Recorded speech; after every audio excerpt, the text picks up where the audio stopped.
Depuis le temps qu'on en parle, te voilà enfin. Ça y est, enfin, je me décide à préparer une voiture. On va lui faire la totale. Là, on prépare un monstre. N55, cette motorisation, 306 chevaux, 400 Newton. Elle avait les jantes qui sont elles d'origine que sur l'option. Ok. Elle a du coup, pareil, un échappement M-Perf avec le petit clapet. L'idée de la prépa, c'est un stage 3. Hein, donc. Et c'est parti.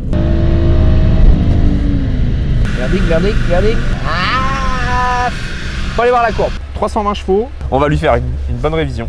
Ouais. On va checker les bougies, les bobines, lui faire l'entretien, lui faire la prépa stage 3. Donc le turbo, l'élément essentiel du stage 3, mais il faut d'autres trucs. Échangeur balèze, charge pipe, FTP, merci Evox, la fameuse pompe HP, Dorsch, catalyseur sport. Il y a eu un drama de chez Drama. On avait reçu toutes les pièces pour une voiture en électronique Westgate. Ils ont reçu les pièces, malheureusement, on n'a pas eu le bon turbo, puis après on a reçu le bon turbo, puis après on a un problème avec la Westgate. Donc moi je suis parti en congé.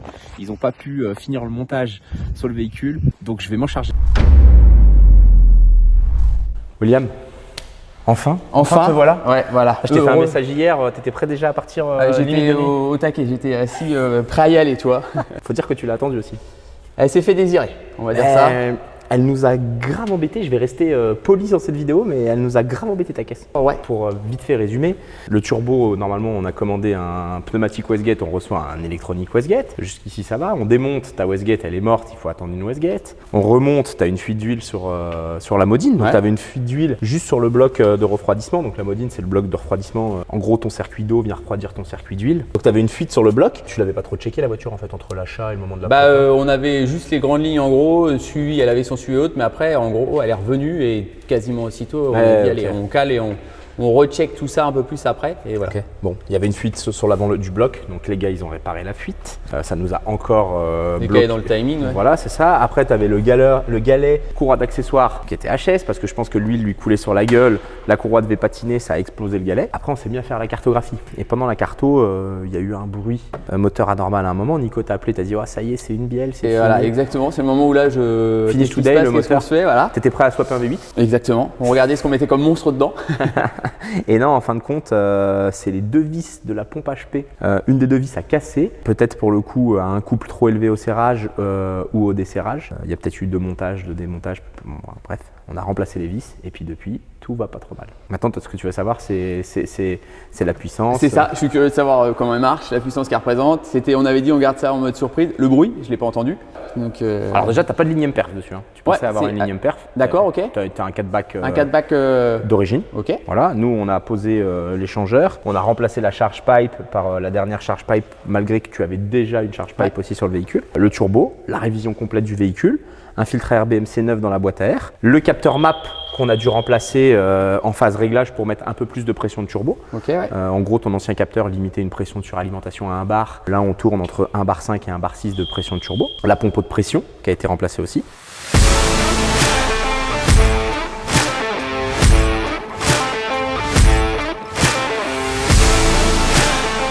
Tu veux aller plus loin aujourd'hui et mettre par exemple de l'éthanol, toi tu voulais pas d'éthanol. J'ai dit à Nico à un moment, vas-y on voit de l'éthanol, on sort plus de puissance.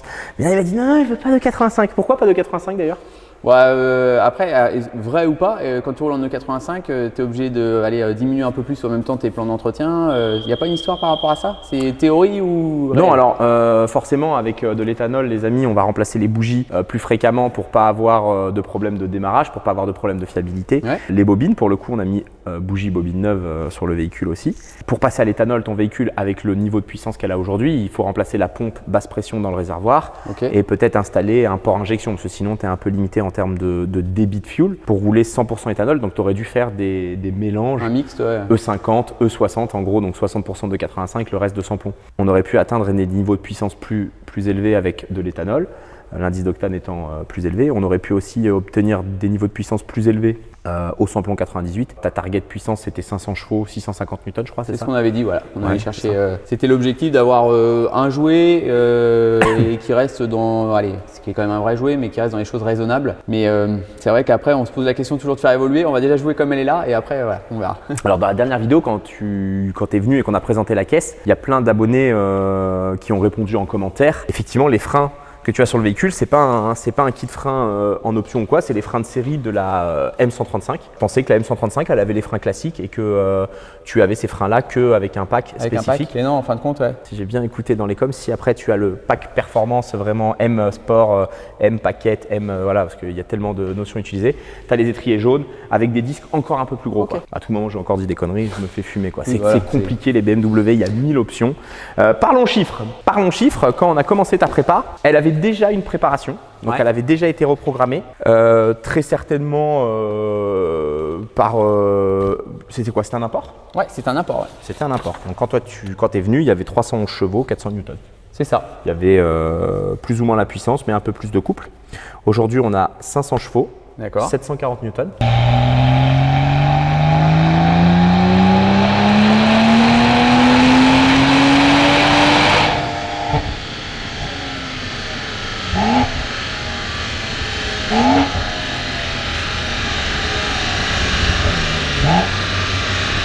Donc on peut voir sur la courbe, ça c'était ton couple d'origine et ta puissance.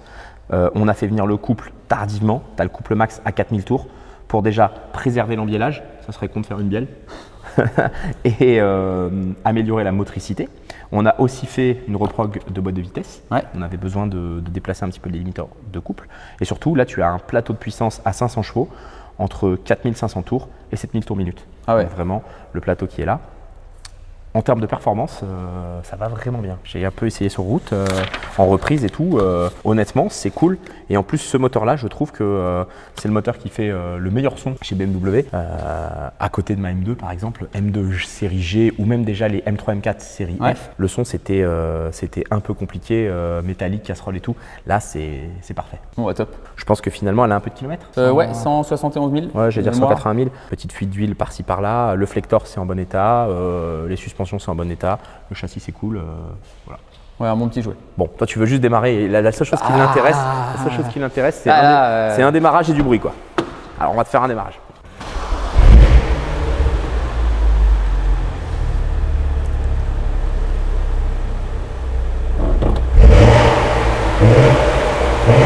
Ils sont sympas. Là il est content là. Excellent. Ouais.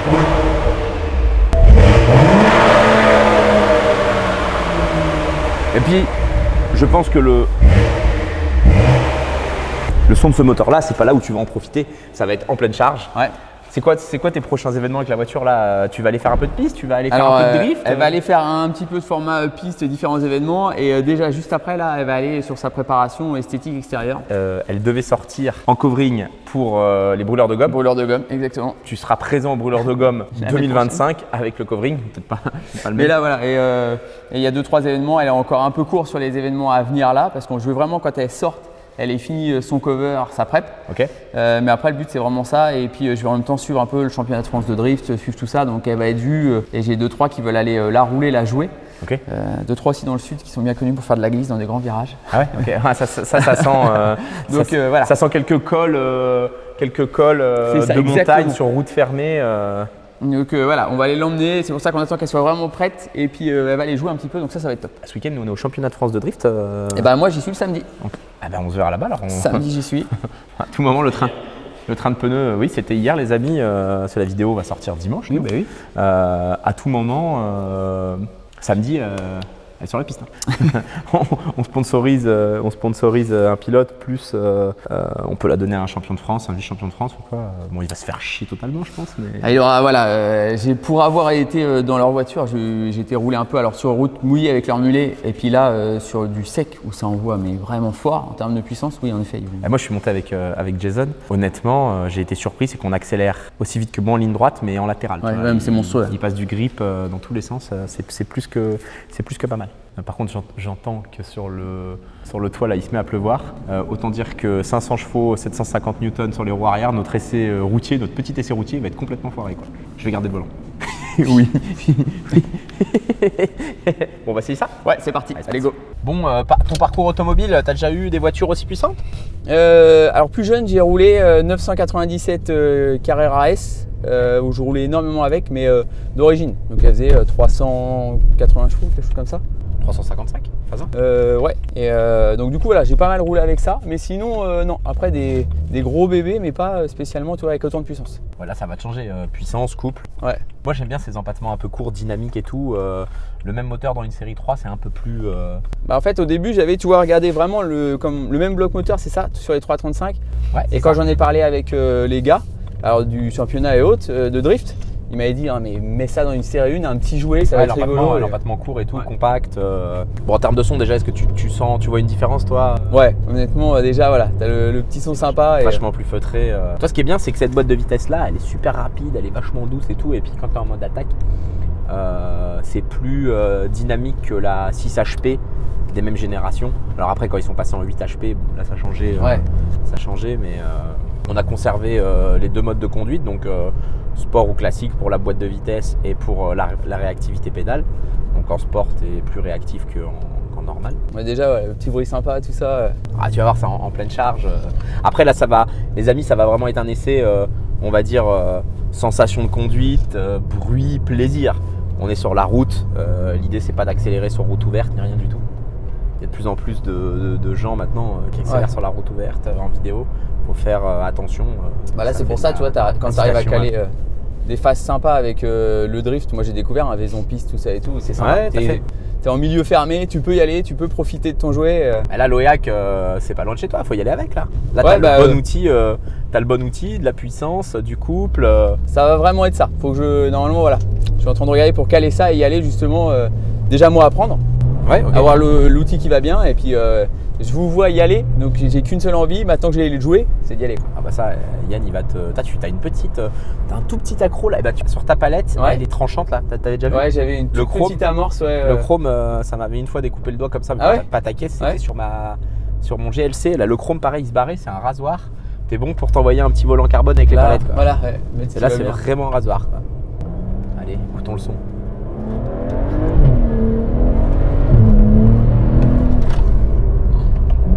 Ouais. Alors là, t'as le SP qui nous a fait chier d'un bout à l'autre. Ça coupe tout, on va se mettre en tout coupé. Voilà. La motricité BMW, hein, tu sais. Une BMW, le mode juste traction ou MDM, ça suffit pas. Il faut vraiment tout mettre off, sinon tu peux pas accélérer. Là, on est tout déconnecté.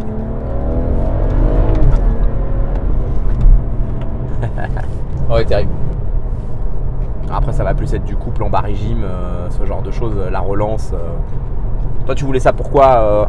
Un plaisir? Vraiment faire de la piste? T'es un amateur des runs? Pas des runs, plus vraiment aller dire je peux aller jouer maintenant sur la piste avec les copains. Ok. Et puis l'avoir quand même aussi en plaisir quand tu roules, voilà, ce bruit, ce couple, un vrai confort en agrément. Et de se dire, voilà, si on se dit ok, ce week-end on se fait une petite session voilà, à l'Oyac, on peut y aller et on y va quoi. Voilà, tu vas surprendre, tu vas surprendre pas mal de voitures, hein. Puissance et couple d'une M3 G80, là à la relance. T'as pas de problème de relance, hein. C'est clair. Non, mais c'était vraiment l'esprit. Et puis comme tu dis, l'esprit c'était d'aller surprendre. Tu la vois, le petit gabarit sympa.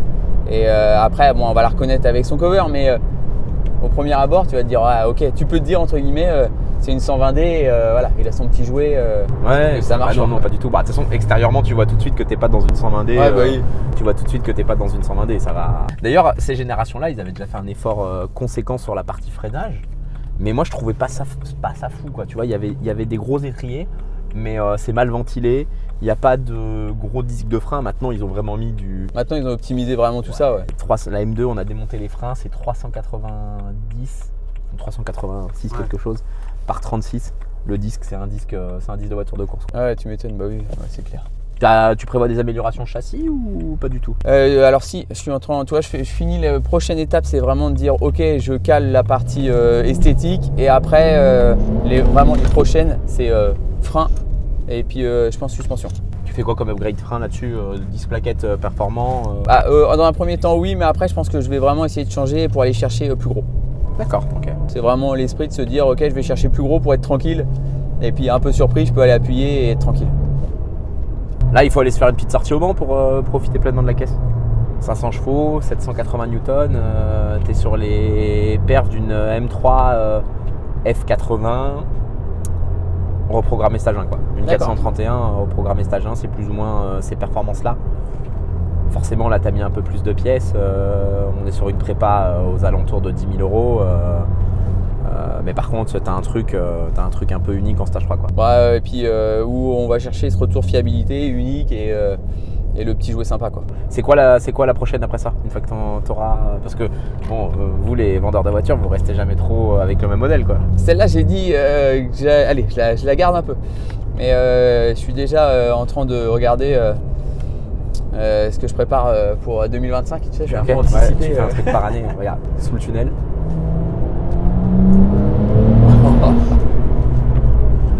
Oui, mais terrible.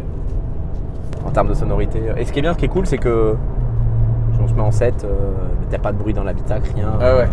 C'est vraiment cool. Ah, tu te dis que tu peux aller partir sur un event ou autre sans te dire ok, ça bourdonne toute la route.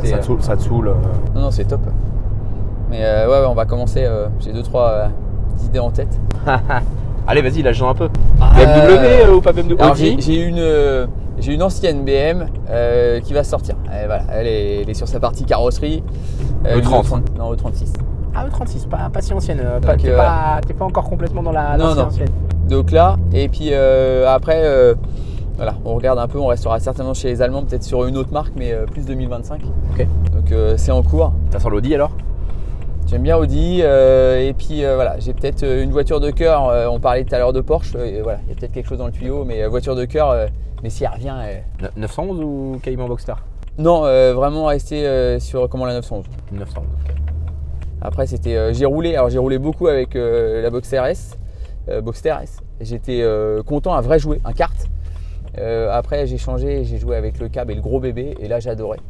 Je faisais juste attention à l'époque parce que j'étais jeune et frein céramique et tout ce qui va bien. Et voilà, j'avais juste eu l'épée de Damoclès au-dessus de dire allez, sois sage. Ouais, et surtout c'est un peu, je trouve que c'est un peu vicieux du train arrière et tout, ces voitures-là de ces générations. Moi, la voiture où je me suis fait, je le dis souvent en vidéo, où je me suis fait les plus grosses frayeurs, j'avais une 997 turbo prépa 620, 630 chevaux, 900 Newton. L'arrière c'était trop smooth, la voiture elle dansait, elle faisait des trucs, je me suis fait des frayeurs de l'espace avec cette voiture. Franchement, je me suis fait le nombre de fois où je me suis dit ouah, ça passera pas.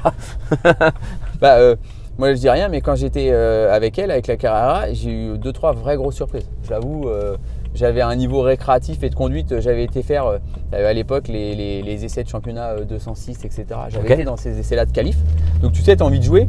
Et de temps en temps, elle m'a fait des vrais frayeurs à me dire. Ah ouais, ouais, elle va partir, l'arrière c'est parti quoi. C'est ça, exactement. Et l'éthanol, regarde, 1,92 le samplon 98, d'ailleurs pense bien mettre que du samplon, et 82 centimes l'éthanol. On est revenu à 1,10 € d'écart quoi. Ouais. Après tu vas pas faire beaucoup de kilomètres avec ça. Non, et puis allez, j'avais envie, je sais pas pourquoi, j'avais cette petite appréhension de dire sur une voiture je vais chercher un peu plus de perf, où je restais vraiment dans des trucs par rapport à ce qu'on pouvait aller chercher raisonnable. Je la laissais sur du classique pour pas avoir le mix de mélange et autres. Mais c'est vrai qu'en parlant, on se dit si on a envie de jouer un peu plus tard. Voilà. T'as toujours en fait un petit target où je peux lui mettre un peu de chevaux. Il y a de la marge parce que le turbo il est donné, donc ils ont toujours des noms commerciaux, les distributeurs de turbo genre Pure 800, Pure 900 et tout. C'est donné pour, on va mettre d'ailleurs l'intégralité de la config dans la description les amis. Mais c'est donné pour 750 chevaux. Tu atteins très rarement cette target là ou alors il faut vraiment être avec méthanol, E85, la totale. Mais non, tu as un gap de puissance. Si demain tu dis je veux passer à l'éthanol, upgrade des pompes dans le réservoir, on peut aller mettre 100 chevaux de plus facilement. Ouais, facilement. Après, attention, fiabilité de la DKG. Après, tu vois, quand j'en ai parlé un peu, j'ai été pas mal parlé avec les mecs du championnat de drift où ils sont habitués à aller jouer à ça. Ils m'ont dit on est franc, hein, le bloc moteur que tu as, 450-550 chevaux, tu seras pas embêté. Oui, et puis après, c'est le couple, hein, de toute façon. Ouais. Le couple, on a eu des shoots à 800, 850 newtons. On a préféré réduire pour pas laisser une bielle, laisser un embiellage au bord de la route, quoi. Oui. Les amis, j'espère que cette vidéo vous aura plu.